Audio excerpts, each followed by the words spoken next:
अजमत साहिबा, आप फरमाइएगा, ये जो इल्ज़ामात अब लग रहे हैं, क्या यही बयानिया बचा है आपका इलेक्शन में जाने के लिए? इससे पहले एक कोशिश हुई थी, पीटीवी का इस्तेमाल किया गया था, अपने मुखालफिन को अपने मज़हब के ख़िलाफ़ कि उन्होंने मज़हब की तौहीन की है, ये इल्ज़ामात लगे।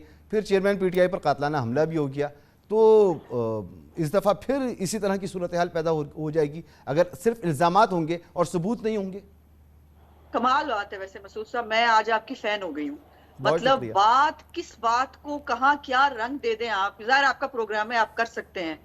पीटीवी को इस्तेमाल किया गया मजहब के लिए, कमाल बात है। जो आदमी जो है कब्र के सवाल बता रहा था, जो आदमी जो है वो मेरी मेरी अगर तबलीग नहीं करोगे तो वो शिरक हो जाएगा, पैगंबरों की तरह मेरा पैगाम लेके जाओ, उसको ये कहा गया पीटीवी पे जो प्रेस कॉन्फ्रेंस नशर हुई कि खुदा के वास्ते ये मत करो, ये बात ना करो, उसको आपने हमारे पे बना दिया कि जी हमने, और ये एग्जैक्टली पीटीआई ये बात करती है जो आपने की। मुझे आपके मुंह से सुन के अचंबा पता नहीं होना चाहिए था कि नहीं होना चाहिए था। अब कुछ बातें रिकॉर्ड की दुरुस्तगी के लिए कर लेते हैं।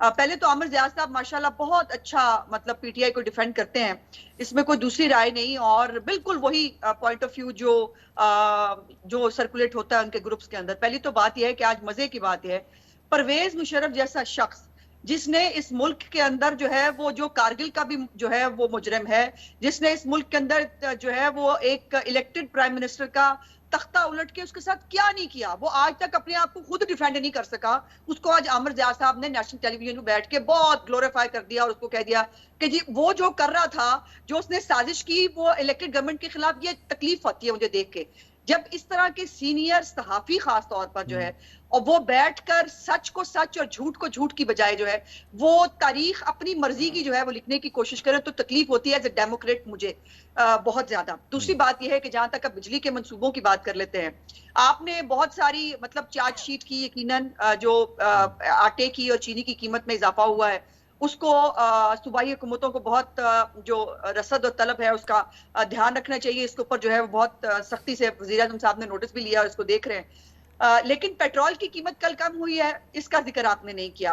यकीनन आपको भूल गया होगा, कम होने के बावजूद भी ये कीमत बहुत ज्यादा है मैडम। पूरी करूं, नहीं ऐसे नहीं मसूद, ऐसे नहीं प्लीज। एक तो मैं स्काइप पे हूँ, दूसरी बात यह है कि आपने इतना लंबा इंट्रो दिया, उसके बाद आपने मुझे बात करने की बजाय आपने आमिर ज़ियाद साहब से बात कर ली। आपकी मर्जी, आपका इख्तियार है, लेकिन अब मुझे कम से कम अनइंटरप्टेड बात करने का मौका, सर मुझे अनइंटरप्टेड बात करने का मौका दीजिए। तो ये जो यादाश्त जो है मेरा ख्याल है आमिर ज़ियाद साहब की भी थोड़ी कम हो गई है। उनको सर्कुलर डेट और जो है वो लाइन लॉसेस याद आ रहे हैं इस 12-14 जो है महीने की हुकूमत के। उनका ख्याल है कि ये सर्कुलर डेट लाइन लॉसेस इनकी वजह से हुए हैं। जो पिछली यादाश्त इनकी जो बिल्कुल गायब हो गई है, जो खत्म हो गई है, उसमें यादाश्त में आमिर ज़ियाद साहब 4 साल उस शख्स की हुकूमत थी जो कहता था कि मेरे पास माहिरीन मौजूद हैं और मैं आकर ये सब कर दूंगा। जब हमारे दौरे हुकूमत में जब हम लाइन लॉसेस पे जो है वो बात करने की कोशिश करते थे, ये बाकायदा खैबर पख्तूनख्वा की हुकूमत जो है ये जाकर ग्रिड स्टेशनों के ऊपर हमले किया करती थी। हमने प्राइवेटाइजेशन करने की बात की, इन्होंने जाकर दंगे कराए और पीआईए की बात हो रही थी, वहां पे 2 बंदे मर्डर हुए, असद उमर और शाह महमूद कुरैशी उस जो है वो उस एहतजाज के अंदर मौजूद थे।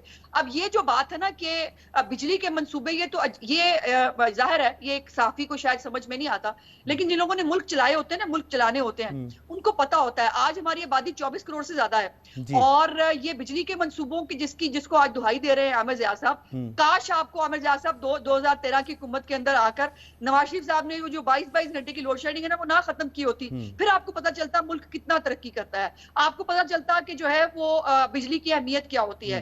बिजली के मंसूबों में बजाय इसके कि हम नवाज शरीफ का शुक्रिया अदा करें कि उन्होंने 4 साल की मुद्दत के अंदर 11 महीने के अंदर शहबाज शरीफ ने पंजाब के अंदर पावर प्लांट्स पूरे किए, आप उसी को चार्जशीट कर रहे हैं।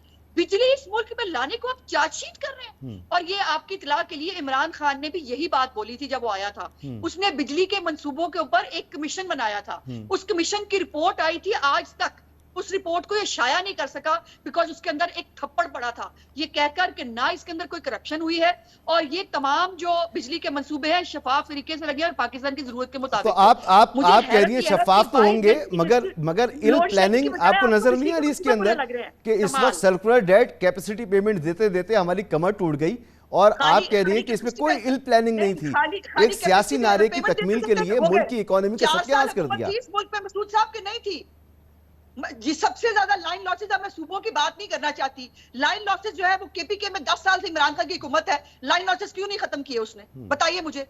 ये वादा करके आया था ना, हम तो नहीं कर सके, हम तो बहुत ही गलत लोग हैं, बिजली के मंसूबे लगा के भी हमने गलत कर दिया, हमने इस मुल्क को जो है लोड शेडिंग के अंधेरों से पाक के गलत कर दिया, हमने इस मुल्क के कारखाने चला के बुरा कर दिया, हमने इस मुल्क के अंदर गुर्बत खत्म करके बुरा कर दिया, हमने इस मुल्क की तजारती खसारा खत्म कर दिया, हमने गलत किया, महंगाई खत्म करके गलत किया, सब कुछ खत्म हो गया। आसमान से फरिश्ता उतरा था 4 साल, वो याददाश्त में है कि वो सब आपकी याददाश्त से डिलीट हो गया है। अच्छा, अब ये इसराइली जो लॉबी है और इसराइली कनेक्शन जो आप जोड़ रहे हैं, जरा ये भी बयान कर दीजिए। जी आ गए इसी पे, इस पे आ जाते हैं। देखिए इस मुल्क में भुट्टो शहीद जो है वो फांसी चढ़ गए, इसराइल को तकलीफ हुई, बेनजीर भुट्टो जो है वो मर्डर हो गई, किसी को तकलीफ हुई। इस मुल्क में जो है वो जो कारकुनान है वो उनको फांसियां दी गई, उनको कोड़े मारे गए, एक इलेक्टेड प्राइम मिनिस्टर जो है वो हाईजैकर करार दे दिया गया, उसको जो है उसकी पूरी पार्टी को खत्म कर दिया गया, उसके जो है तमाम बुनियादी हकूक उसके वर्कर्स के जो है वो खत्म कर दिए गए। कभी इसराइल को तकलीफ हुई नहीं। वजह क्या है? वजह यह है कि इसराइल का एक ताल्लुक है इमरान खान से। मैं वैसे पर्सनली मैं इस गद्दारी कार्ड को सपोर्ट नहीं करती, बट प्रॉब्लम यह है कि जो नजर आ रही है ऑप्टिक्स वो बहुत अजीब है। इमरान खान साहब का इसराइल के खानदान से, अब गोल्डस्मिथ खानदान से उनका ताल्लुक है, अब वो हमने तो डेवलप नहीं किया, उनके बच्चे जो है वो वहां पे हैं माशाल्लाह, वो हमने तो डेवलप नहीं किया।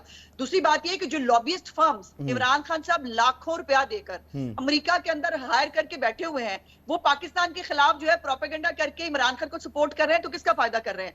इमरान खान का फायदा कर रहे हैं। अब मुझे जरा आगे जाने दी, आपका मौक़िफ़ बिल्कुल आ गया, एक ही सिक्के के दो रुख नहीं। आपका मौक़िफ़ बिल्कुल आ गया, मगर जब इस तरह के इल्ज़ामात, अगर सवाल मैं उठाऊं, आमिर ज़िया साहब उठाएं, नज़ीर लगाली साहब उठाएं, पाकिस्तान का कोई और शहरी उठाए तो वो सवाल होता है, लेकिन जब वज़ीर आज़म साहब इस तरह की बात कहें और कौम को तलकीन करें कि आइंदा वोट सोच समझ के देना, अगला बंदा जो उसके ताने बाने इसराइल से मिलते हैं, आपकी विफाकी वज़रा अगर कहें कि वो तो है ही एजेंट, तो इसमें और हमारी बातों में बड़ा फ़र्क है मैडम, ऐसा नहीं है कि ये इतनी आसान बात